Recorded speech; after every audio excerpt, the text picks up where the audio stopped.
Prav lepo pozdravljeni še v drugem delu oddaje Sledi korakov. Z nami je Milena Miklavčič, pisateljica, publicistka, mama, pa ne vem kaj še vse. V prvem delu ste kar veliko povedali tudi o svojih delih, o svoji družini, tej zdajšnji, v tisti družini, v kateri ste odraščali. Nekako sva se zaustavila v tistem tragičnem dogodku, ko je umrl sin in kako ste se potem nekako spravili nazaj v normalno, kolikor toliko normalno življenje. No, zdaj mora pa kaj povedati tudi še o vaši publicistiki, o pisanju knjig, o delu v različnih medijih. Zdaj najbolj sem skoraj da prepričan, vas ljudje poznajo po knjigah Ogenj, rit in kače niso za igrače. Pa po mojem tudi v tisti oddaji Zadnja beseda. Ja, seveda, ker je... To pa je nacionalka. Ker je Zadnja beseda je pač eno žensko omizje, ki je v slovenskem prostoru zelo unikatno. Mnogi so mu napovedovali, da bo to omizje nekako šlo v pozabo že po nekaj oddajah, da ljudje ženskega omizja ne bodo sprejeli. Ampak se to tudi moški gledamo. Ja, menda, ravno danes smo govorili o tem, da je moških gledalcev celo več kot ženskih, kar se mi zdi neverjeten podatek. Mogoče zaradi lepega omizja? Ja, to ne vem, jaz najstarejša v glavnem. Je pa tako, no, da smo, bom rekla, da se to čuti, da so tam 3 meščanke proti meni, ki sem doma iz kmetov, tako rekoč, in imam odnos do marsičesa malo drugačen. Bivša nekdanja nuna, ne? Tudi to je... Ja, tudi ona je zelo atraktivna, tudi ona je zelo, ima zelo zanimive poglede zaradi tega, ker živi v Italiji in pogleda na marsikakšno aktualno zgodbo, ki se trenutno odvija v Sloveniji skozi te italijanska očala. In to je tudi en vidik, ki je zelo dobrodošel in se mi zdi, da je prav, da gledalci, ki sedijo pred ekrani, da se zavedajo, da so to različna mnenja. 4 ženske, 4 različna mnenja. Bivša ministrica, ne, Katarina Ja, Kresal, tudi Katarina. ki se mi zdi, da je še vedno takšna, kot je bila pred 15 leti, ne? Ja, jaz Na mislim, pogled. na pogled je zelo fit in zelo zmeraj reče, da če bi vsi ljudje skrbeli za svoje zdravje, tako kot skrbi ona, potem bi marsikakšno tudi bolezen že vnaprej lahko preprečili s tem, ko si ti aktiven. Malce so pa tudi geni, verjetno, ne? Na vsak način. Je pa res, da ta aktivnost, če lahko dodam, jaz v to verjamem. Jaz naredim vsak dan peš tam od 7 do 8 kilometrov, to je 15.000 korakov, imam to posebno uro, da si miren. In vem, da če pride kakšen dan zaradi vremenskih neprilik ali pa danes, ker sem ves dan odsotna, da se pozna. Vse to pozna. In telesna aktivnost, povezana s to umsko aktivnostjo, je zelo pomembna in jaz mislim, da vsi te ženske na omizju, za omizjem imajo veliko tega in zato si tudi te, bom rekla, te misli, ki jih mečemo na mizo, ko se velikokrat tudi ne strinjamo med seboj, da to z lahkoto počnemo. Vse to je pa tudi na nek način namen. Poleg tega je pa simpatična tudi voditeljica, ne? Ja, Valentina je izjemna. Jaz ne gledam ravno kuharskih oddaj, ampak ne vem, ob sobotah, kdaj nekaj let nazaj je tudi nekaj kuhala. No, tisto sem si pa tudi kdaj ogledal. No, Valentina je intelektualka, ta moderna intelektualka, ima eno izjemno širino, ima tudi družino, več otrok. Tudi mimogrede kamere ima rada. Ja, ampak ona je tudi sicer topla ženska. Ja. Zelo taka, bom rekla, poskuša biti pravična in čeprav se okoli določenih stvari včasih ne strinjava, ko pred oddajo kaj poklepetava, je lepo. Tako Ja, jaz mislim, da mi je najbližje. Da je, ne? Čeprav bi bila lahko moja hčerka, se v določenih stvareh, morda tudi zaradi tega, ker se ona ukvarja s knjigami, ker je njeno poslovno življenje posvečeno knjigam, tako kot je moje vse življenje posvečeno knjigam. In če imaš vsaj eno stičišče, preko katerega lahko navežeš tudi neformalni pogovor o tem ali onem, potem je to veliko lažje. No, občasno je potem, ne vem, Jadranka Juras, pa ne vem, a je Lepa Afna, je kaj... Ta je bila samo enkrat. Ja, samo enkrat je bila, No, evo, pa sem si zapomnil. Ja, Jadranko Juras mi je zelo všeč. Sej, ta dvoboj med njima je bil prav zanimiv, ker niti sam ne razumem prav dobro, kaj dela, ne. Ja, se tudi jaz še danes ne vem, kaj dela. Do tistega konflikta je prišlo zaradi tega, ker Lepa Afna ni odgovorila na Jadrankino vprašanje in potem Jadranka pa takšna, kot je vztrajala. In Jadranka mi je všeč kot glasbenica, ker vztraja pri svojih stališčih in čeprav sva midve zaščitnica živali. Tako, in sva na dveh različnih poljih, tudi kar se svetovno-nazorsko prehrane in tako naprej tiče. Vi pojeste kaj mesenega, ne? Tako, ona ne, ampak je korektna, je v svojih stališčih včasih zelo ostra, ampak nikoli ne gre preko meje nesramnosti. In to, veste, je zelo pomembno, da se ti za nekim omizjem počutiš suvereno, ne glede na to, da bo včasih tudi padalo po tebi, ker si pač toliko različen. Kaj ne poveste, rajši ne, da ne bi bil izziv negativen, ali kar udarite z besedo na dan? Vse povem, kar mislim, ker je v tem bistvo. Nikoli ne šparam jezika, samo postavljam meje in če včasih se mi zdi, da je kdo do mene preveč oster, jaz z enako ostrino nikoli ne vrnem nazaj zaradi tega, ker se mi zdi, da se potem postavim v iste čevlje, kot so njegove in to ni fajn. Jaz sem takšna, kot sem, povem, kar mislim in tudi na ta način, ko povem, kar mislim in se držim, bom rekla, tudi svojih vrednot, se lahko vzpostavi pri gledalcih, bom rekla, ena večja širina do tega, kar poslušajo, da lahko primerjajo, ker najslabši pa je seveda, če se gledalec kot takšen politično, nazorsko in Bog vedi kako še, ko fjakar s konj s temi plašnicami postavi na mesto svoje tistega, s katerim simpatizira. To mi ni všeč. Ti moraš primerjati. Veste, Igor, zelo pomembno je, da se vsi skupaj zavedamo, da se največ naučiš od človeka, ki razmišlja drugače. Ker če se jaz pogovarjam samo s tistim, ki razmišlja enako, to je isto, kot da se jaz gledam v kopalnici v gledalo, pa sama s seboj govorim. To ni nič. Ti se moraš ves čas soočati z nekom, ki razmišlja drugače. In potem primerjati njegova stališča s tvojimi in šele potem ustvariš eno sliko, kaj prav, kaj pa ne. Preoblikuješ, ne? Tako, tudi to. No, je pa seveda tisto šank mišljenje, kjer je vse korajžno, potem pa, ko pride tisti, ki je prej kritiziran, je pa... Samo tišina. Ja. Ja, pri nas je preveč teh šank anonimnežev, ki tudi sproščajo svoje zelo negativno pljuvaško energijo po družabnih omrežjih, nenazadnje tudi mene zaradi teh knjig so me popljuvali po dolgi in počez. No, seveda se dotikate tudi takšnih tem, ki so za nekatere tabu. Zaradi zadnje besede so me popljuvali, ker pač drugače razmišljam.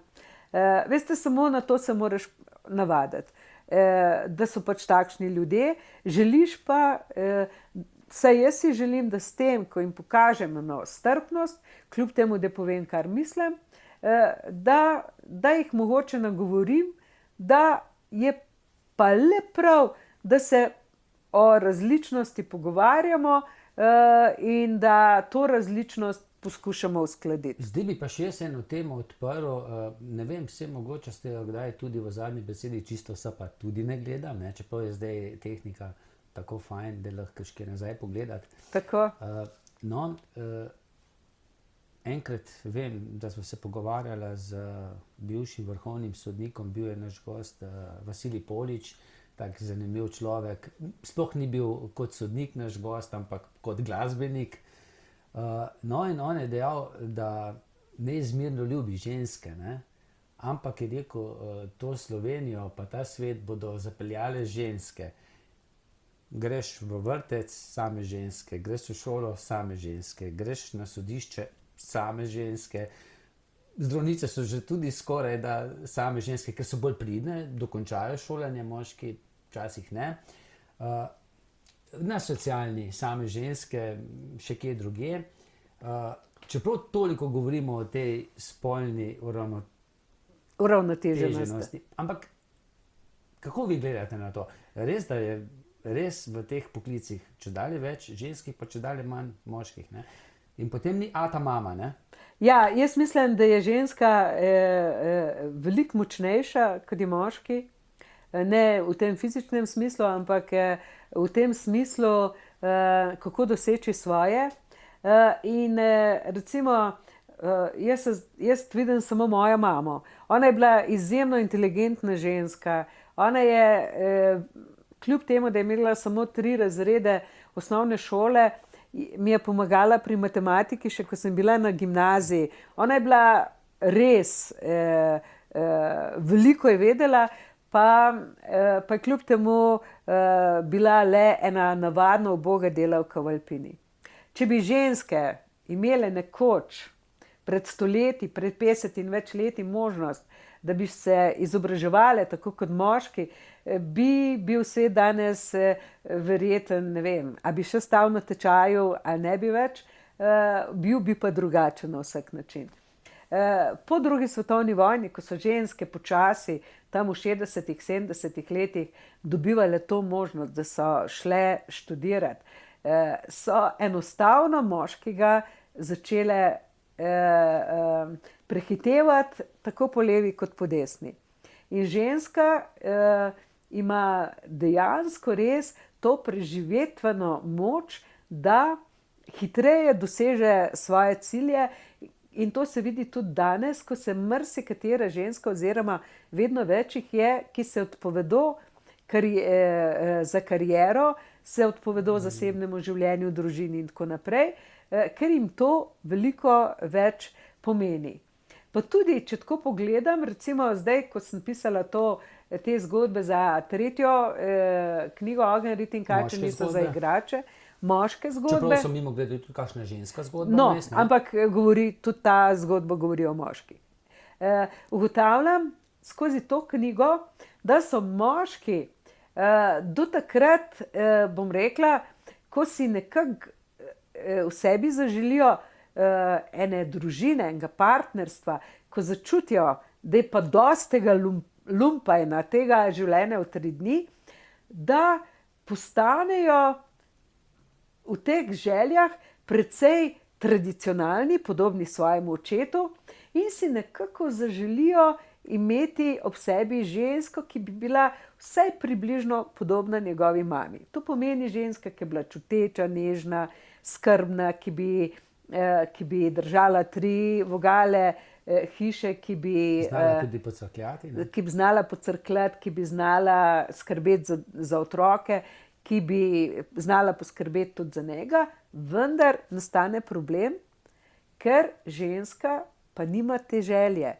Pri njej je pa ta emancipacija se je že tako zalezla v gene, je tako postala že nenazadnje tudi samozadostna, da nikakor ne pristane, tudi če stopi v partnersko zvezo, da bi bila ona v tej partnerski zvezi kar naenkrat ženska podobna mami ali babici. In zaradi tega pristaje, veste, ker so različna pričakovanja, se po enem letu, ali mogoče včasih še prej, ko se poliže med, si moški in ženska nimata več kaj povedati. Ker so pričakovanja moškega od ženske se niso izpolnile in ženska pa prav tako ne, ker bi želela imeti ob sebi moškega, ki bo, ne vem, takšen kot si ga ona je naslikala v eni podobi tudi s pomočjo ženskih medijev in tako naprej. Če že imamo na volitvah ne vem, kvoto spolno, ne? Ja. Zdaj sploh ne vem, 40, 60, niti ne vem, kako že mora biti, ali pa tudi že 50, 50, a bi morala ta spolna kvota, čeprav jaz za to morala, jaz te predpise nikoli nimam glih ravno v čislih, bi moralo to biti tudi v osnovnih šolah, v vrtcih, da bi bilo to 50-50? Ja, to bi na vsak način, veste, ker ta otrok potrebuje očeta, potrebuje moški faktor, potrebuje nekoga, ki bo predstavljal to Drugo plat zgodbe, kako? po eni strani, ampak ki bo predstavljal obe strani kovanca. Potrebuje, kot potrebuje v družini tako mamo in očeta, potrebuje tudi izven družine. Zdaj pa otrok je vržen že takoj, ko vstopi ven vrtec, vstopi med ženske. V prvem letu, v drugem letu že? Ja, in potem pride v osnovno šolo, kjer so moški. Športni učitelji, recimo. Niti ne. To ne. Ja, jih težko poiščeš tudi žegnano svečo. Jih ni in jih enostavno ni. In potem, recimo, če si izbereš kolektiv, kjer so same ženske, enostavno tega moškega posrkajo vase. In ga nekako ni, danes moškemu ni prijetno. No, pa ne vem, nisem ženska, ampak meni je pogosto kakšna ženska dejala, da je lepše delati. Igor, pri tebi je bilo kar lepo, ne? Smo bili res mešana na televiziji, mešano nekaj žensk, nekaj moških, in prišla kam v ženski kolektiv, same babe, je rekla, ne? To ni dobro. Ja, se to je... No, se verjetno pa tudi to je povsod, obratno, to je povsod, da vsak si želi, da se nekako giblje med dvema različnima energijama. Ja. Ker moški oddajajo eno energijo, ženske oddajajo drugo. In redki so, ampak to je pa dejstvo, redki so ženski kolektivi, kjer ni nobenega moškega, da bi bili ti kolektivi homogeni. Zmeraj pride do teh različnih intrig med njimi in nekatere ženske so pač tiste, ki so zelo močne in zelo hitro pogazijo ženske, ki so nekako bile že doma vzgojene kot ponižne, poslušne, ki morajo vse ubogati. Seveda, hudič pa je, če v tak ženski kolektiv pride en moški in potem se začne borba za tega moškega. Zlasti, če je moški privlačen, mlajši in tako naprej. Fajn je, če so te kombinacije takšne, da je malo enega in malo drugega. In meni je to recimo bilo dano, da sem imela v bistvu zmeri, kjerkoli sem že bila, kjer s komerkoli sem že delala, da je bil mešan kolektiv. Razen zdaj, v zadnji besedi. Ne? Ja, no, tukaj je pa sploh nekaj posebenega. Zato, ker je pa tudi, recimo, a sem jaz takšna, ali sem imela pač tako srečo, da sem se pa tudi z moškimi nadrejenimi zmeri bolje razumela kot ženskami. No, zanimivo. Ko človek bere te vaše knjige, mimogrede, niso samo te knjige, so tudi pravljice, ker nekaj ste jih napisali, tudi nagrajene so bile, eno celo svojemu sinu. Ne? Tako. Mene, recimo, ker nisem verjel, da se je to lahko zgodilo, ko je kakšna ženska nekoč zanosila, rodila, pa je bilo že, ne vem, 15 otrok, pa je kakšen otrok končal tudi kakšnem gnoju. Ne. Ja, veste, to je problem je. Da ne govorim drugo, kar me je higiena. Ne. Lejte, Igor, Včasih je rajše vse smrdelo, da je imela mir. Ne. to je zelo težko si Ja. predstavljati z današnjimi očmi. Ker na tem področju se dogaja spremembe s svetlobno hitrostjo. Jaz včasih, ko me povabijo na kakšno srednjo šolo med dijake in jim razlagam, da so marsikje ženske še leta 70 prale perilo v potoku, še njihove, bom rekla, njihovi učitelji pravijo, da to ni res, da so bili pralni stroji že takoj po vojni. Veste, čas se tako hitro spreminja. In ko rečem, da smo v naši ulici dobili stacionarne telefone šele leta 97, tudi ne verjamejo. Ker danes, ko ima vsak mobilni telefon, ko stacionarcev sploh nimamo, ne, kako se hitro to spreminja. In ko recimo razlagam, da sem prve posnetke delala še na trakove, kaj pa je to? Pa to je 30 let. Že kasete ne poznajo. Ne? Še kasete, potem smo imeli date, potem smo imeli CD-je in šele potem so prišli diktafoni. Ker je ta tehnika je tako bliskovito doživljala te svoje preporode, da je težko dojeti vse posamezne korake. Da se je to dogajalo. Enako se je dogajalo tudi z medsebojnimi odnosi. In če so ti medsebojni odnosi danes takšni, veste, ni rečeno, da bojo čez 2 let že popolnoma drugačni. Ker se zlasti moški v tem svojem hormonskem neravnovesju veliko hitreje in bolj drastično spreminja kot ženska. In danes se velikokrat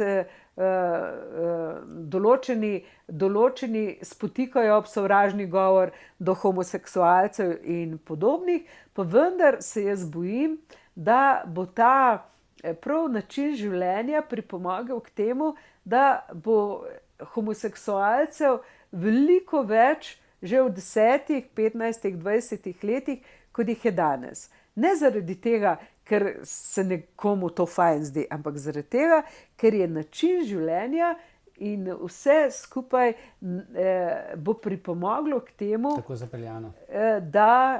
Da bo, recimo danes je že, ne vem, 26 različnih spolov določenih. Jaz mislim, da jih bo še več, ker se naš način življenja je takšen, da se bo to prej ali slej še bolj pogosto dogajalo, kot se zdaj. Ne smeš potem reči, jaz sem pa ponosen moški, ne? Ja. Jaz sem vesel, da tam nasproti meni sedi lepa ženska. To so zaradi tega, ker bojo takšni moški bojo vedno bolj redki in tudi ženske bojo vedno teže dobivale partnerja, ki bo takšen kot njihov oče, mogoče kot njihov ded, ker bojo takšni moški počasi začeli izginjati. Jaz nisem strokovnjak, jaz nisem antropolog. Jaz lahko to, kar govorim samo na podlagi tega, ko skozi zgodbe moškega pač spoznavam, kakšen je bil moški, ki je bil rojen konec 19. stoletja, ki sem jih poznala precej, do fantov, ki jih srečujem danes in so že po zunanjosti precej drugačni od naših dedov, ker jaz se spomnim, recimo tudi v knjigi berete o tisti nožički, ki so jo imeli moški te generacije rojeni v prvi polovici 20. stoletja, da si se lahko čedili vse tisto kosmato poraščeno telo. Še v moji generaciji so bili ti tako imenovani ljubezenski tepihi, o katerih sem že rekla, danes pa je že moški na pogled zelo, zelo drugačen. In če sem jaz to opazila kot laik, to pomeni, da nekaj na teh Da nekaj se spremembah, spremeni, ki jih moški doživlja, more biti, ker ženska se ni spremenila toliko kot se moški. No, prej ste omenili tudi sovražni govor, ne. Zdaj je včasih že kar malce težko povedati ali pa reči, mislim, meni ni težko, z veseljem to povem, da sem ponosen Slovenec, ne. Ampak to je že kar tako, ne. Ja, Lahko s tem prizadeneš nekoga, ki ni Slovenec. Ne, saj jaz sem tudi vesel, če je on ponosen Hrvat ali pa ponosen Američan. Prav, ne? to so pa stvari, ki jih jaz ne razumem povsem. Naši predniki, ne glede na to, da so bili naši predniki zelo nagnjeni k temu, da so se kregali, tudi marsikdaj je kdo kakšnega s kolom po glavi zaklal, velikokrat je bila prisotna tudi samomorilnost. V glavnem, niso bili predniki kakšne perle, ko včasih slišimo, kako je bilo včasih lepo. Ni bilo. Bili so ljudje takšni kot in drugačni, le način življenja jih je primoral, da teh ekstremov niso preveč kazali, ker je bila borba za življenje tako primarna, tako vse prisotna, ker je bilo treba poskrbeti za veliko družino, bilo treba poskrbeti, da se je zemlja, da se je obdelala, je bilo treba poskrbeti za enega obrtnika nekje v Ljubljani, Kranju, kjerkoli, da je njegova obrt tekla, da ni vse skupaj propadlo. Boj za obstanek je bil veliko bolj krvav in krvoločen, kot je danes.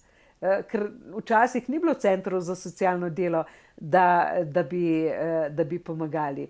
In tudi ta način življenja, ki se danes kaže v tem, kaj je težko in kaj ni, bi se marsikdaj naši predniki na ves glas smejali zaradi tega, ko bi se jim zdelo, da vse to, kar živimo danes, je rajsko. Ker imamo pravzaprav vse, kar si želimo, na dosegu roke. In tudi nekoč bi rekli, še v moji generaciji, če ti ne gre po levi, pejt po desni, če ne pejt pa delati, boš pa delal, si boš pa z golimi rokami zaslužil za življenje. Danes imamo do tega veliko bolj, bom rekla, pokroviteljski odnos, kaj je težko in kaj ni, in zaradi tega je tudi, so te vrednote, biti ponosen Slovenec, biti ponosen moški, biti ponosna ženska. Biti ponosen, da si poročen žensko, ne? To je danes, glede na to, ker imamo toliko variant tega, bom rekla, teh medsebojnih odnosov, ni nekako korektno, da ti to poudarjaš. Naši predniki so to velikokrat poudarjali. To slovenstvo so poudarjali z različnimi shodi. So poudarjali, recimo, jaz poznam človeka, ki je... No, slovenski tabori pa tako naprej, ne? Ko so delali prav te posebne zastave. So imeli te različne fantovske, dekliške združbe, potem zbori, potem športna društva. In so imeli tudi gasilci, recimo, ko so, hvala Bogu, še zmeri zelo aktivni na tem področju. In so veliko vlagali v to domoljubje in tudi, jaz imam doma eno knjigo, pa ne vem, kdo je že izdal, tako debela samih domoljubnih pesmi, ki jih današnje generacije pojma nimajo. Radijska postaja se nama je pa ustavila tam nekje pri Pepelu in kri, ne? Pa pri Eldi Vidler, pa Marjani Sepe. Ja, zaradi tega... Najdi Sepe, Marjana Držaj. Zaradi tega, ker je bila to glasba, ki so imele besedila vsebino, ki si poslušal. Recimo danes pa... No, na Radio Ognjišče se to še sliši. Mimogrede, jaz ne vem, na drugih radijskih postajah še, ampak zelo veliko... Jaz mislim, da je problem nastal takrat, ko je bilo potrebno glasbenika, ki je izvajal določeno pesem, tudi videti, ne samo poslušati. Ker glasba je za poslušanje, to ni za gledanje. In zato, recimo, ko imamo različne te te nastope, tudi Ema, Vi lahko Ti moraš vi gledati. lahko mirno likate, ne? ja, ti moraš gledati, da nekako dojameš, kaj se dogaja na odru. Jaz vam pa rada, da glasbo poslušam. In jo poslušam v avtu, in poslušam veliko krat, ko pišem, ampak ne poslušam z besedili, ampak inštrumentale, ali zelo rada imam Bedžrik Smetano, zelo rada imam kakšne orgelske koncerte, ker je to nekako božajoče za dušo. Ne maram pa tega, kot dela tuc in imaš občutek, da ti bo zdaj odprlo Torej, glavo in pobralo ven zdajšnji možgane. disko ne hodite, Ne, jaz sem bolj tradicionalna. Mislim, jaz to nikoli ne zanikam. Ja. Jaz sem tradicionalna ženska, jaz sem stara 68 let in ne moreš, nihče ne more od mene pričakovati. No, včasih, zdaj ste rekli 68 let, včasih bi tisti na drugi strani rekel, a že? Ja, Zdaj pa to ni komaj. ja, komi, ja, seveda, ker so drugi, recimo, če ti mičken skrbi za svoje telo, za svoje možgane, da nisi zapečkar, pa Imamo da še nimaš, nekaj, ne? da nimaš kakšnih takih klasičnih bolezni, ki pač izvirajo tudi iz tvojega družinskega debla, potem lahko narediš svoje življenje kvalitetno. Če se pa zapustiš, jaz mislim, da sem veliko naredila v teh zadnjih, zlasti 30 letih, ko sem obiskovala ljudi, ko sem spremljala Zgodbe, neke ne? zgodbe. In to mi je zelo veliko pomenilo tudi zaradi tega, ker sem Breme pa ne nosite teh zgodb. Zakaj bi Jih ne, ja. se ti ljudje so vsi preživeli? Tako. Zdaj mi pa pokažite enega na tem božjem svet, ko ni imel v svojem življenju kakšne slabe izkušnje. Ja, Samo tisti, veste, še eno misel, ki so mi jo ti ljudje dali, bi rada povedala, to pa je, boj se tistega, ki v življenju ni imel nobenih izkušenj, slabih, ki ni nikoli padel na kolena, ker takšen človek te ne bo razumel. Nikoli. In bo rekel, če nimaš za kruh, pa jej potico. In to je tisto, veste, ker življenje se ne boš naučil skozi priročnike, skozi knjige, ki jih napišejo drugi, naučil se boš skozi zgodbe, ki jih boš poslušal. Vse to sem mislil, če te zgodbe, ki vam jih pripovedujejo ljudje, ki so tudi tragične, če to nosite domov. Tako, Nekaj časa že, seveda. tako Ampak kot recimo zdravnik, ko mu nekdo umre tam na operaciji. to je logično, da ne moreš ti odmisliti. Ampak glede na to, ko vidiš, kako se je ta človek, ki ti je eno žalostno zgodbo, Sprostil. ne, kako se je pobral na kolenih, kako je spet vstal, kako se je na podlagi teh izkušenj, ki jih je ob tej žalostni zgodbi, ki jo je pač mogel doživeti, kako je nekako naredil sebe močnejšega, trdnejšega, bolj razumevajočega, to je v redu. In tudi ko je prvič to spregovoril, verjetno Ja, mi je bilo malce lažje. to je pa logično, a ne? Če se ti pogovarjaš, kar se pa Slovenci Zato je- ne znamo ja, Zdaj se pogovarjati. pogovarjamo, ne?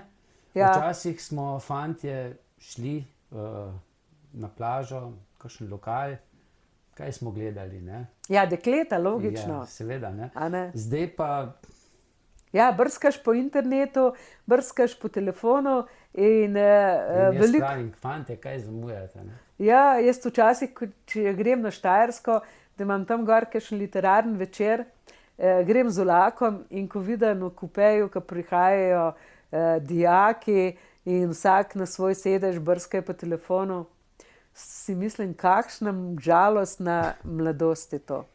Pišete tudi kolumne za Reporter, za, ne vem, za par Za drugih domovino, nasvete, ja, za domovino. Najbolj sem vesela, ko pišem te odgovore na zaupnosti v nedeljo in ti odgovori se mi zdi, da jih imajo ljudje zelo radi, predvsem zaradi tega, ker je v njih veliko praktičnih izkušenj. To so izkušnje, ki sem jih preko zgodb dobila, ne preko knjig, ker nisem jaz strokovnjak. Ampak mene v bistvu, jaz se zelo poglobim v zgodbo tistega, ki mi piše, in mu želim na podlagi izkušenj, ki sem jih pridobila s poslušanjem zgodb nekoga, ki mi je v svojem življenju pripovedoval, temu človeku pomagati. Ampak to ni zadnja beseda, ne? Naj ne bi bila. Ja, no, tole pa je skoraj da že zadnja beseda. Gospa Milena Miklavčič, hvala, da ste se oglasili tu pri nas na Izlakah. Verjetno je bilo žalostno se peljati mimo Medijskih toplic. Ste se kdaj kopali? Ja, enkrat sem se pa skupaj s hčerko. Se boste še kdaj? Če bo. Če bo. Če bo. Kaj Ker je mislite, zelo.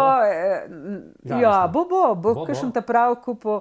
Recimo jaz enkrat na mesec ali pa tudi dvakrat grem v Snovik ali pa kam drugam, izjemno rada plavam in grem sama, da se mi takrat, ko plavam v bazenu gor in dol, da se mi nekako spuhti iz glave vse tisto, kar je odveč v njej. In zelo rada plavam, zelo rada hodim peš in tudi sama hodim kol v družbi. Izjemno rada imam ljudi, še raje pa imam tisto samoto, kjer pač vse tisto, kar se s kom pogovarjam, predelam, razmišljam in se mi zdi, da vsak človek bi mogel biti kdaj sam. S seboj. Strinjam, ja. Hvala. Ni za kaj. Hvala pa tudi vam za pozornost in srečno.